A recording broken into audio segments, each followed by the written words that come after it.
Well, Commissioner, first of all, welcome back to Minnesota. I understand you've had a tour of NSC today. I think training centres like this are now par for the course in Major League Soccer, but what have you made of this facility? It's not yet done as well. Well, you know, every club now, I mean, it used to be we had to build stadiums, and now we're building great buildings like Allianz Field, and then we started recognizing you've got to have great training grounds. You know, you can't just be a tenant in some facility where your players aren't given the proper environment to train. So now our clubs are busy trying to develop training facilities. But here you have something totally unique. You have a public-private partnership to be able to give this club the opportunity to connect in the community, to be in an environment where 4 million people are going to come through every year, have those little kids that are playing in the Schwans of the USA Cup look over the fence and be able to see the first team from Minnesota United, maybe dream one day to play for that club. So this building is terrific. They've done a great job, but it's a big part of how this team operates. I mean, everything's first class.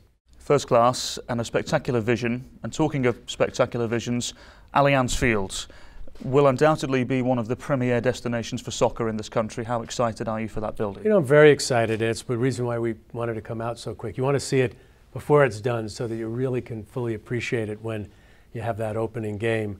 I think it represents everything that Dr. McGuire and his partners said they were envisioning when they were originally talking to us about coming into the league. Very iconic, very design-oriented. I think it will be something that people around the world will pay attention to because of its unique architecture. Great location. You know, we originally were thinking in downtown Minneapolis, but I love the Midway because it is united. It's connecting these two cities. Great public transportation. I was with Bill just earlier today, and he said he hopes that everybody takes the light rail to games, and that represents kind of what fan base we have. You know, very young, very millennial, very focused on trying to have a different sports experience than perhaps they would with the more traditional major leagues. Every stadium needs fans, as you mentioned. What have you made of our fan base and the culture here, the soccer culture in the Twin Cities? Well, when I was watching a game the other day and I saw the Wonderwall thing happening, I called up Bill and I said, man, you know, you can't buy that.